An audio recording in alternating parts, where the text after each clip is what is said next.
Welcome back. We have been discussing the, now we are trying to obtain a mathematical expression in fact for the van der Waals interaction between two surfaces.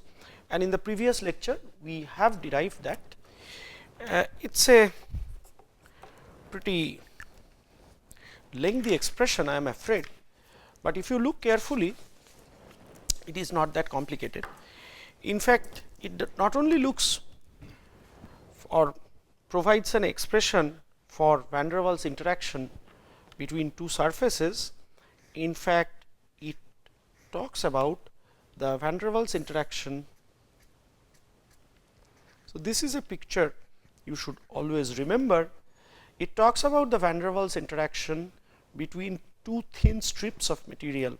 So, what it means that each of these blocks are adequately thin, and therefore, terms like 1 by d1 square or 1 by d2 square are non-zero, because since the terms are in the denominator, the moment either of d1 or d2 in fact becomes very large, that particular term that contains expression for either d1 or d2 will tend to 0. And that is why what I have said from this expression, that if you would like to look into the van der Waals interaction between two surfaces of two semi-infinite blocks, you can use this expression and simply plug in d1 tending to infinity, d2 tending to infinity, that in fact make all these three terms other than this particular term vanish, and therefore, the expression reduces to a very simple expression. But I will not encourage you to simplify it straight away. I will rather prefer that you remember this expression. It is in fact very easy to remember. It, you see, here is the total separation distance, the farthest, the interaction between the farthest two interfaces. This is the interaction between the nearest two interfaces, and here this one in fact talks about the interaction between this and this. Okay. We will see how this particular expression can be used more effectively. Now, this expression can also be used to recreate another setting that we have already talked about. I will write down this expression because we will need it several times in this particular lecture. A quick reminder, this A12 divided by 12 pi has nothing to do, this 12 has nothing to do with the coefficient. So, if it is A23, please do not write 23 pi, because I have seen people doing that mistake.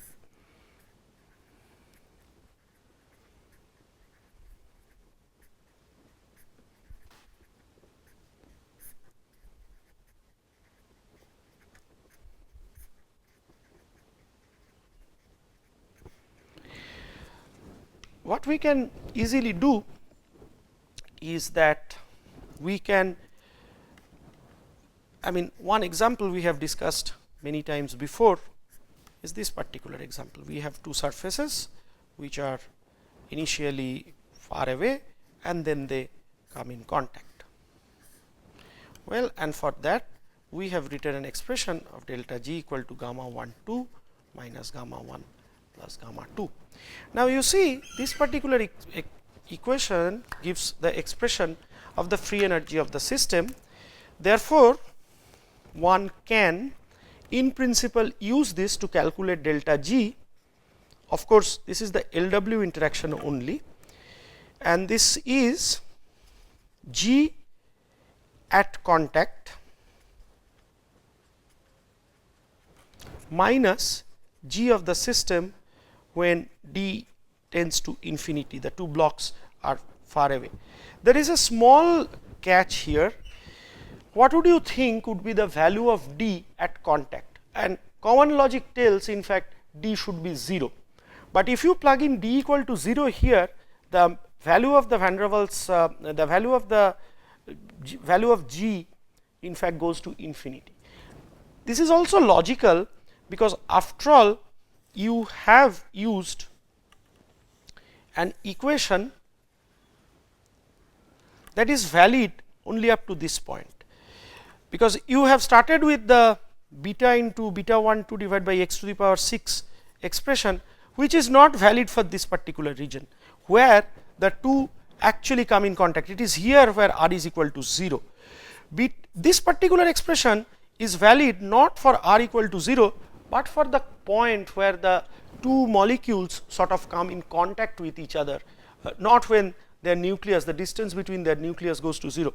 So, same thing is valid. I mean, this expression is valid for a regime where there is no stiff bond repulsion, and therefore, it can sound a bit artificial, but this is how it is always considered, that when two surfaces come in contact following this particular approach, the separation distance at contact is always considered to be d equal to d0, which is also referred to as the equilibrium separation distance, and based on certain experiments it is almost considered to be constant irrespective of the material, which is valued at 1.58 angstrom or 0.158 nanometer. So, if you consider that, of course, we are assuming that d1 and d2 are both infinite, therefore, you can get an expression which is, because here d tends to infinity, therefore, all the terms goes to infinity or goes to 0, and here again d1 and d2 are very large, therefore, all the terms are 0. So, therefore, only one terms remain alive. However, you can compare the expression of delta G LW, that is the free energy change as you bring in the two blocks from infinity to contact, right. That is what is delta G LW.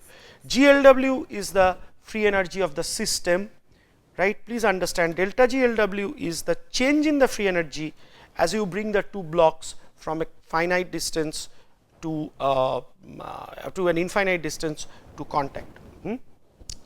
But this delta G LW, you can also obtain an expression from here. Of course, you cannot compare delta G, because delta G might be comprising of LW and AB component, but you can always get an expression for delta G LW. If all the materials are polar, then there is absolutely no problem, which is this, the same expression, only the LW components. And now, you can compare these two, and therefore, what you get is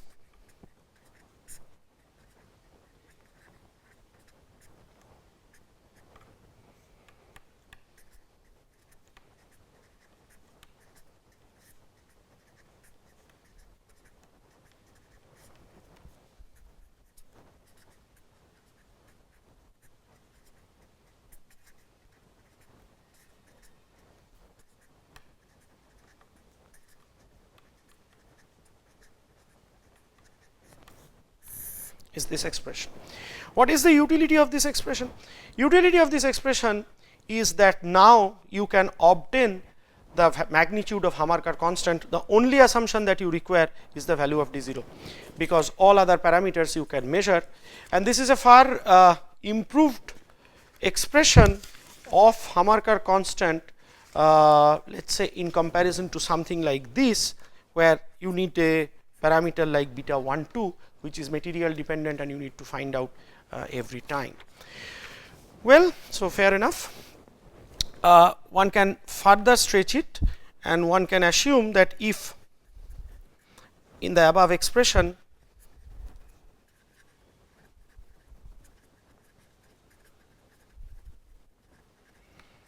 one and 2 are the same material,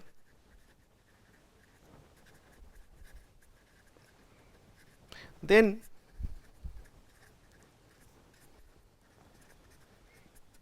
obtain A11, gamma 11 of course goes to 0, is equal to 24 pi d0 square gamma 1 LW, right.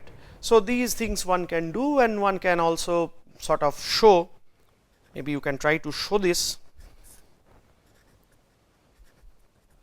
A clue is you start off from this expression. Maybe I will put this one up as one of the assignments. Okay. So, now we look into one unique case, and that case is, so far while we were talking about the interaction for this particular system, and let me again draw the picture. This is a picture that you will be needing again and again and again, which is fine. You have considered the interaction between all molecules of this block with all molecules of this block, right? That is how we have derived. But what we have so far neglected, or we have not explicitly talked about, is there is in fact interaction between the molecules of the same block also. Or in other words, we are talking that there is interaction between these two interfaces because they are very close by, but if the thickness of the block or the width of the block is less, then in fact these two interfaces are also very close by. Is there any interaction between these two interfaces? Well, let us have a look. One can look into it from two situations, like one can look into it from a situation from, one can start simply from here and consider something like a soap film, but even if you do not do that, we can take a slightly more rigorous approach, and let us see where we approach. So, what we do is we take a block of a semi infinite block of a material, and then we cut it, take out a thin strip of it. This is a thought experiment, please understand that. Take out a thin strip of the material whose thickness is h. We sort of, so we create an interface, right. This is a slightly, I mean, I will not say this is a complicated issue, but please understand it in this way. We create an interface, therefore, we spend some amount of energy and then we place it back. So, like you cut a chunk of something and you keep it there, that is what we are doing, and therefore, this remains again semi infinite. Okay. So, what we are looking at is the self interaction of the molecules. So, what we simply write is that energy of all molecules, let us say this is at 0 equal to z equal to, it starts from here,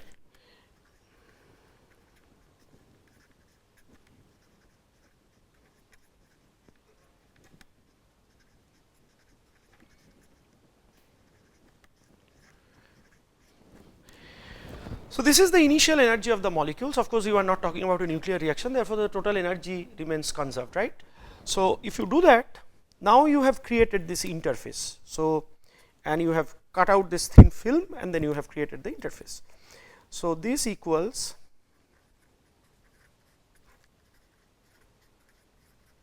energy of interaction of molecules between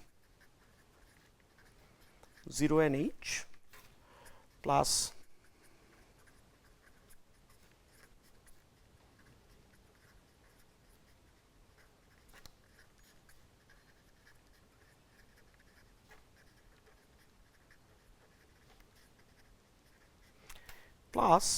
the interfacial interaction.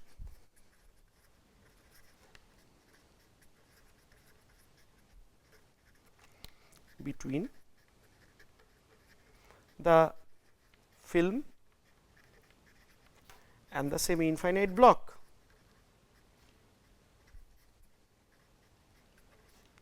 Right. So, in fact, if you invert it,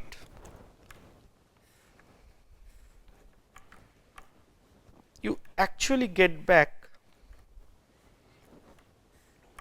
your earlier picture. This is the earlier picture we have, the original picture. What you have is, let us say this is the substrate height or substrate width, this tends to infinity. You have chucked out a film, thin film of thickness h, and you have replaced it back, right. Therefore, here d is equal to d 0. Okay. Now, you can further do a simplification in this expression by saying that, well, after all, no one knows where exactly infinity is, therefore, this term and this term cancels out. So, what you get Energy of interaction of molecules between 0 and H is equal to negative of the interfacial interaction between these two, or in other words, GLW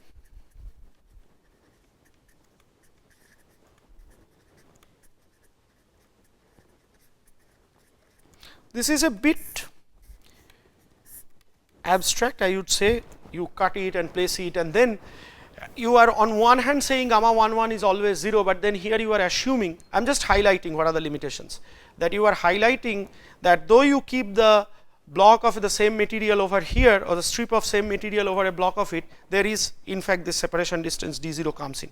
Anyway, but from this picture you can easily calculate this GLW interface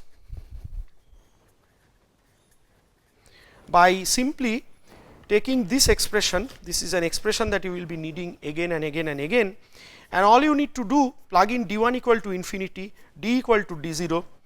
So, plug in d1 equal to infinity, d equal to d0 and d2 equal to h.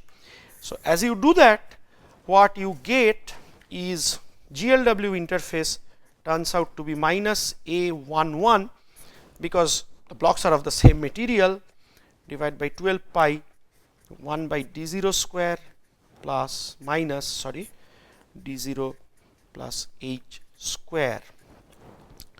In fact, one can further simplify that h is much higher than d0, because h is in the typically in the range of nanometer, d0 is 1 order less than nanometer, it is angstrom. So, one can further simplify it as GLW interface is equal to minus A11 by 12 pi 1 by h square. Therefore, the GLW of the film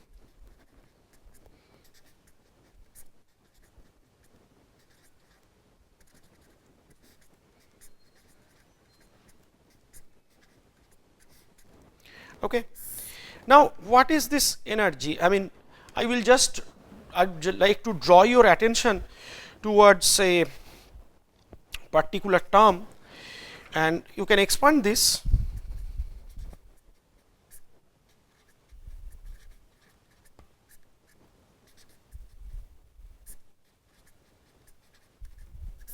Okay.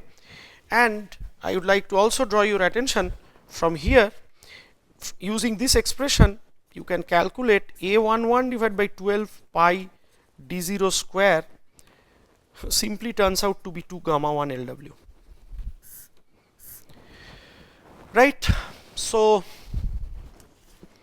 I just write it down.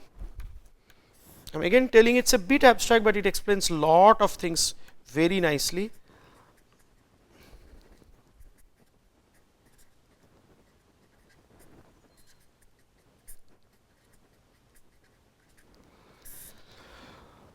So, that is what it tells, and this is the film we are talking about.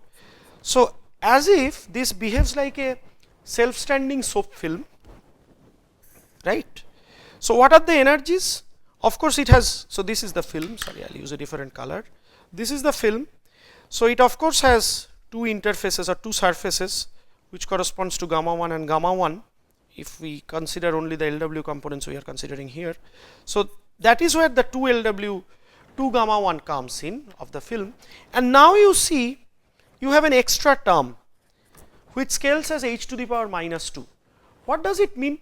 It means that if the film thickness is less, is very small, then in fact there is some extra energy comes into the system, right.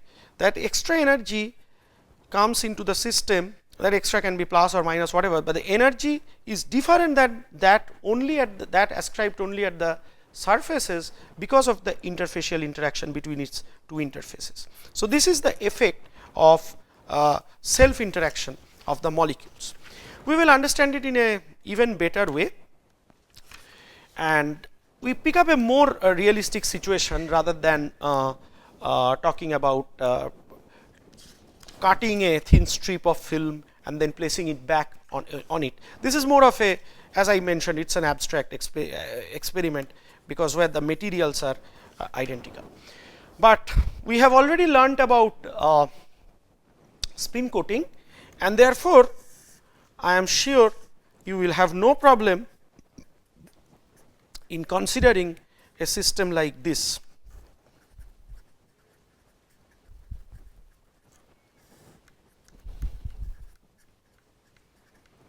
which is 1. So, we again consider often the substrates like silicon wafer or glass or whatever you take is much thicker as compared to the thickness of the film. So, what we again take? We take GLW of the system is GLW of the film, GLW of the substrate plus GLW at the interface. And here you see it is again, if you tilt it, it is roughly the same picture as we have talked. So, you coat a film according to this picture, there is a finite contact separation distance d0 even if you coat the film, and this is identical to the schematic, the basic system we have considered. Okay. Now, we have an expression for GLW of the film, which is 2 gamma 1 LW minus A11 into 12 pi h square. So, we use that. In fact, it turns out that these are constants. So, it does not really matter, because you are going to look into the change of G as a function of H. So, it really does not matter, but anyway you can write the full term. So, let us write like constants, because what will happen, I do not want to get into the details. So, this film we showed it is 2 gamma 1 minus A11 divided by 12 pi h square, this term arising out of the interfacial interaction. Here it will be not 2 gamma 1, because you have one free surface and one interface. So, let us not overcomplicate the things.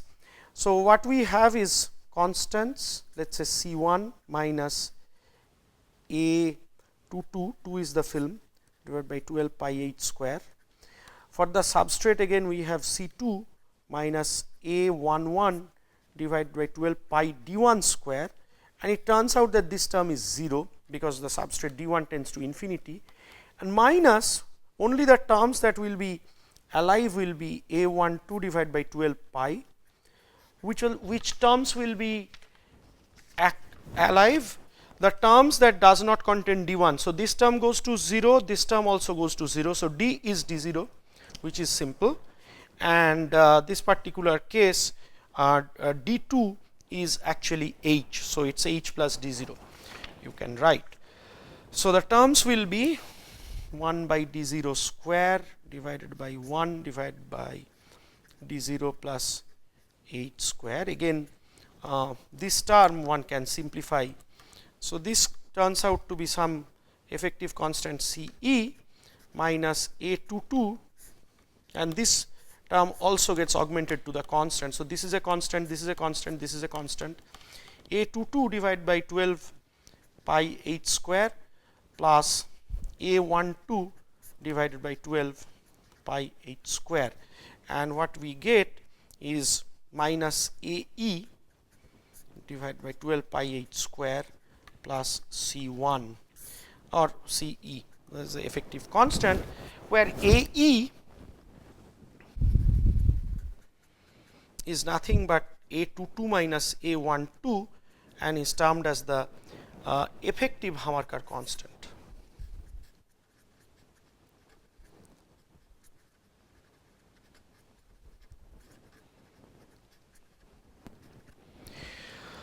So, what do we get? We get that we are getting a term of the GLW of the system to be this. One can in fact use this to identify the excess free energy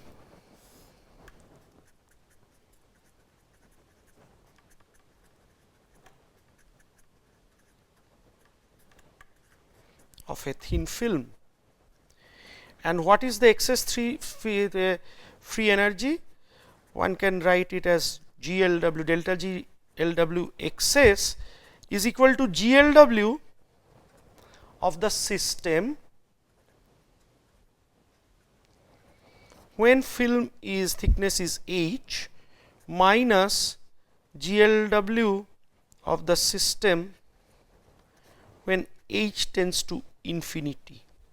This way also you can write it down, it makes perfect sense. So, then you, as you subtract these two terms, in this particular case even this term goes to 0, the constants gets cancelled out, and therefore, the expression for delta G LW excess is simply minus AE divided by 12 pi h square. Okay. Now, this is a very important consideration. Why you can sort of correlate it to spreading coefficient and stuff like that, which I will do in the next class, but I will just introduce you to a term that we talked about, and that is so we now have an idea about the excess free energy of the system of or of a film, and this excess free energy arises because of the thinness of the film. So, you can see as the film becomes thick, h increases, and as a result delta G LW excess tends to 0. Okay. One can also define a term called effective. I know this is a bit tough as compared to what we have been talking so far, but therefore, I will revise it again in the next lecture, so that it becomes more appropriate and palatable to you. But I will stop here just by defining that there is another term one can write as effective interface potential, which one can write as phi LW, and which is the rate of change of this excess free energy with the film thickness, and one can see its expression turns out to be A divided by 6 pi h cube.